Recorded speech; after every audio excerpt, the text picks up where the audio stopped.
le preguntamos fuera de cámaras, ¿qué tanto puede determinar el Helicobacter, pues, el cáncer de estómago? Hace más o menos el año 94, 95, la OMS declaró al Helicobacter pylori como carcinógeno tipo 1, es decir, un agente relacionado directamente con la aparición de cáncer de estómago. Con eso te digo todo. Está muy relacionado con la aparición de cáncer de estómago.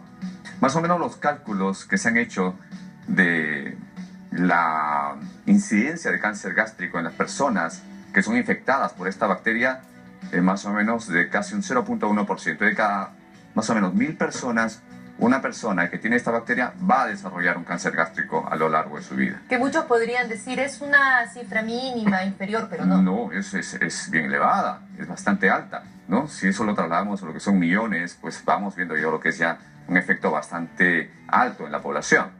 Lógicamente no es el único agente que contribuye al desarrollo del cáncer de estómago, pero sí, al ser un carcinógeno tipo 1 de causa-efecto, como dices, sí, está la bacteria presente en tu estómago, tú tienes un riesgo muy alto de desarrollar cáncer de estómago, sí. Pero es una bacteria bastante común. Es una bacteria bastante común. ¿Cómo la detectamos? ¿No? Hay dos maneras de detectarla básicamente, ¿no? Existen los métodos directos y los indirectos. Los directos vienen a ser básicamente, o los invasivos, diríamos así, básicamente vienen a estar dados por la endoscopía digestiva. Y los otros, los indirectos, vienen a ser dados por pruebas de sangre, también por pruebas, por ejemplo, el famoso test del aliento, pruebas serológicas que se hacen a veces en saliva, de esa manera, ¿no? Pero las principales técnicas para diagnosticar la presencia de esta bacteria son dos. La endoscopía digestiva, donde se toma una muestra de mucosa gástrica y se observa al microscopio con diferentes tipos de distinciones y se ve ahí el microbio presente en la mucosa del estómago, y el test del aliento, que es muy usado en estos medios, donde se le administra al paciente una cápsula con una sustancia cargada radioactivamente, y si la bacteria está presente en el estómago, va a producir, digamos, un tipo de carbono como marcado radioactivamente, y este aparato detecta eso y dice, ah, no, tienes la bacteria ahí. ¿Okay? ¿Y cómo se contrae esta bacteria y si hay personas que de repente tengan predisposición? Lógicamente existe lo que es siempre una especie de interacción entre la bacteria y la persona. O sea, no todas hay personas que tienen una resistencia natural a la infección contra diferentes tipos de gérmenes. No todas las personas que se expongan al Helicobacter pylori van a contraer la infección. Pero más o menos, haciendo un cálculo aquí en Perú, aproximadamente un 70% de los peruanos tenemos ya el Helicobacter pylori en el estómago. Se calcula que los niños, más o menos en el rango de 10 años, ya tienen en el 40% la bacteria en sus estómagos. ¿No? ¿Dónde está la bacteria? ¿Dónde la encontramos? La han buscado por todo lado y la han encontrado principalmente en tres fuentes, ¿no? En tres fuentes. Una, la materia fecal, donde han logrado cultivar la bacteria esta, las aguas, que pueden ser agua potable, agua de pozo, agua de río, manantial, etcétera, aguas estancadas, ¿no? Y la saliva o lo que es la cavidad oral, ¿no? Fuera de eso también la bacteria se puede encontrar en alimentos, por ejemplo, verduras, ¿no? Por ejemplo, las lechugas, las zanahorias, tienen y se ha encontrado una gran cantidad de estas bacterias en este tipo de verduras. En carnes, por ejemplo, la carne de res, la carne de pollo cruda que está en los supermercados, también tiene la bacteria ahí. La leche pasteurizada y no pasteurizada, tiene el Helicobacter pylori ahí. Animales, dentro de los animales, por ejemplo, ahora que la gente le gusta ir mucho con animales en sus departamentos, en sus casas, etc. Hay gente que le gusta los perros o los gatos. Menos mal que los perros no, pero los gatos sí. Se ha encontrado la presencia del Helicobacter pylori en los gatos, por ejemplo. Entonces los gatitos también podrían ser una potencial fuente de infección de Helicobacter pylori en la población. La fuente es muy amplia, digamos, está muy distribuida. ¿No? Se conoce que está en el agua potable, se conoce que está en el agua, digamos, las aguas servidas, ni qué decir, en la boca, está en la placa dentaria, está en las heces, está en alimentos. Por eso es que la mayoría los tenemos. Definitivamente, ¿no? En el mundo, el 50% de las personas tienen el Helicobacter pylori en el estómago. Lógicamente, cuanto digamos, la infraestructura sanitaria es menor, la, digamos, prevalencia de la infección de esta bacteria es muy, muy alta, ¿no? Y esta causa, pues, un daño severo, y puede causar daños severos en el estómago. La inflamación, que es la gastritis aguda, gastritis crónica, puede pasar a atrofiar la mucosa gástrica, de ahí producir cambios ya preneoplásicos como displasias o metaplasias, y finalmente en un grupo pequeño pero importante de personas producir cáncer gástrico. No quiere decir que todas las personas que tienen esta bacteria van a hacer cáncer gástrico, ¿no? Pero sí un número muy importante. Para eso intervienen otro tipo de factores, ¿no? Por ejemplo, en el Perú nosotros también tenemos, fuera de lo que son deficiencias sanitarias y todo lo que viene, digamos, cargado con lo que es nuestro subdesarrollo, también nuestra manera de alimentarnos, ¿no? Agentes que nos pueden proteger el estómago contra la aparición de cáncer de estómago. Claro, es verdad, nosotros tenemos una situación complicada de prevención en nuestro país. Así es. Es muy poco lo que Así se realiza es. al respecto. ¿Hay alguna manera de poder prevenir el cáncer gástrico? Es bastante difícil porque la bacteria es bastante ubicua, es decir, está en muchos sitios, está en muchos lugares, ¿no? Imagínate que puede estar, digamos, en una madre que da de lactar y la madre, digamos, está infectada con el Helicobacter pylori. Y ella puede tener todo, digamos, los cuidados con su bebé, etcétera, pero esa madre carga la bacteria desde que es niña, ¿no? Por ejemplo, en el acto de lactar, tiene que lavarse bien las manos. Uno. Otra manera de contraer se ha visto, digamos, a través del contagio oral-oral. Digamos, yo tengo mi enamorado, mi enamorada, etcétera, y lo beso, y puedo contagiarme de esta bacteria. Está en el agua. Puedo tomar agua, digamos, a veces directa de caño, esa es la persona, hay personas que tienen esa costumbre, toman el agua directamente de caño, listo. Y ahí tenemos el Helicobacter pylori, ¿no? Aquí en Perú se hizo un estudio, por ejemplo, de la prevalencia de infecciones en niños o en poblaciones que tomaban agua, inclusive aquellas que van con contenedores y que se van a poblaciones, y ahí se encontró lo que es cantidad, digamos, de Helicobacter pylori en esas aguas y, lógicamente, una alta prevalencia, digamos, de la infección por el Helicobacter pylori. Por ejemplo, usted lo menciona también en las verduras, En la ¿no? verdura, Y las personas seguramente que son, muchas mamás no se hay que tener escuchan. cuidado con los veganos, ¿no? Los veganos que comen mucho lo que son ¿Basta con lavar bien de repente la lechuga como para que esto se vaya? Hay que lavarla lo mejor que uno pueda, así es. Hay que lavarla lo mejor que uno pueda, porque también el Helicobacter pylori se va a enfrentar a una barrera formidable que nosotros tenemos en el estómago, que es un ácido muy potente, que puede destruirla, ¿no? Muchos dicen, no, la bacteria le gusta el ácido. No le gusta tanto el ácido.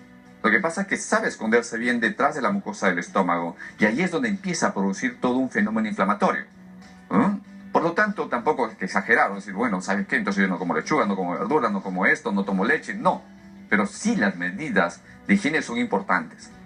Y recordar que... ¿Y cuánto tiempo puede pasar desde que de repente yo cultivo la bacteria o la tengo, entra a mi organismo, hasta que pueda desarrollarse un cáncer gástrico? ¿Y qué otros factores podrían ser añadidos como para que esto pueda desarrollar en su totalidad? Digamos, por ejemplo, una persona, digamos que se infecta con la bacteria muy temprano en su vida, digamos a los 10 años, ¿no?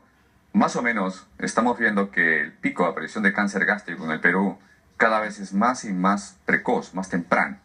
Por ejemplo, a los 50, 60 años ya encontramos ya lo que es una alta incidencia de cáncer gástrico en el Perú. Lógicamente, cuanto más edad, mayor probabilidad de desarrollar cáncer gástrico. Entonces, esta bacteria puede estar 20, 30, 40 años antes de que desarrolle la persona el cáncer gástrico. ¿Tanto tiempo? Muchos años, muchísimos años, ¿no? Existen casos, sí, donde la persona por motivos genéticos, por motivos, digamos, muy personales, se expone a la bacteria y en el lapso muy corto puede hacer un cáncer gástrico, sí, pero son la excepción. Por ejemplo, yo he visto personas o jóvenes que tienen cánceres a muy temprana edad, digamos 23, 24, 25 años, o últimamente estamos viendo personas que tienen menos de 40 años de edad con cáncer de estómago aquí en Perú. Y lo más terrible de esto es que son cánceres que tienen un comportamiento diferente al de una persona que tiene 50, 60, 70 años. Son cánceres mucho más agresivos. Entonces el cáncer gástrico en el Perú se está convirtiendo en un problema muy serio, muy serio, porque la mayor parte de estos son diagnosticados tardíamente. ¿Cuál es el principal síntoma de repente de alerta? Tal vez tardío, ¿no? Porque ya lo vamos a describir en estado avanzado. Digamos, hablando de tardío, lógicamente muchas veces se confunde, porque se confunde con un cuadro típico y clásico de gastritis. La gastritis, ¿no? Una especie de sensación de dolor, ardor en la zona central del abdomen, flatulencia, vinagreras, ¿no? Pero cuando yo tengo que alertarme, es ahí, lógicamente, ¿no? Pero los tardíos, diríamos ya cuando el paciente empieza a bajar de peso o empieza a mostrar deposiciones oscuras, negras, o la persona, digamos, come algo y se llena rapidísimo, o dolor abdominal que no lo tenía, o tenía un dolorcito ahí, pero que cambia de patrón, se vuelve ya algo que es insoportable para la persona. Entonces ahí es donde acuden al médico, ¿no? Muchas veces los médicos dicen, bueno, necesitamos una evaluación gastroenterológica, que te hagan una endoscopía. Hacen la endoscopía y encuentran generalmente un cáncer bastante avanzado, úlcera, tumor, úlcera, tumor, úlcera, tumor. Te digo un dato, más o menos, entre un 30 a 40% de las cirugías que se hacen con la intención de operar un cáncer gástrico y de extirpar el tumor, terminan en un open and close. Se abre y se cierra. No se hace nada. O se hace un pequeño bypass y se acabó, ¿no? Es algo que también hay que advertirlo mucho y decirlo también así. Cuando se tiene, digamos, el diagnóstico de cáncer gástrico, no es decir, vamos a operar esto. Hay que hacer una evaluación previa y muy cuidadosa antes de someter al paciente a un procedimiento tan traumático como es una cirugía. 30-40% de cirugías que acaban en nada, pues es mucho. Es mucho, es mucho. Por eso yo siempre les advierto a la persona, ¿no? ¿Y esa cirugía empeora la situación del paciente? Claro que sí, porque lógicamente es un trauma que se le hace al paciente. Tiene que pasar por un periodo de recuperación. ¿No? ¿Cómo? En un estado ya delicado. Lógicamente, el paciente llega en un estado delicado, está decaído, está desnutrido, una operación, abren, cierran, sale cirujano, lamentablemente no pudimos operar. Y esa palabra ya la he escuchado tantas veces, ¿no? Como oncólogo, digamos, que observo esto, digo, Dios mío, esto no puede estar pasando también. Nos hacemos parte, digamos, de algo donde no estamos actuando bien. Si hay que hacer una cirugía, pues hagámosla, pero en el paciente adecuado. No se puede estar diciendo, lástima que no se puede operar. Qué Porque pena, es un pequeño lo siento, verdad, ¿no? Te sometí a este trauma por gusto. 30-40% de cirugías donde abren y cierran, Dios, es mucho, es mucho. Y el trauma que eso incluye, la recuperación, ahí 20-30 días, y un paciente, en ese momento la enfermedad pues no va a esperar también, ¿no? Está contra el tiempo. Entonces uno necesita empezar a tratar a ese paciente ya. Con el Helicobacter pylori no, pero el Helicobacter pylori también se está asociando inclusive a algo que nosotros estamos viendo muy frecuentemente. Por ejemplo, el cáncer de vía biliar.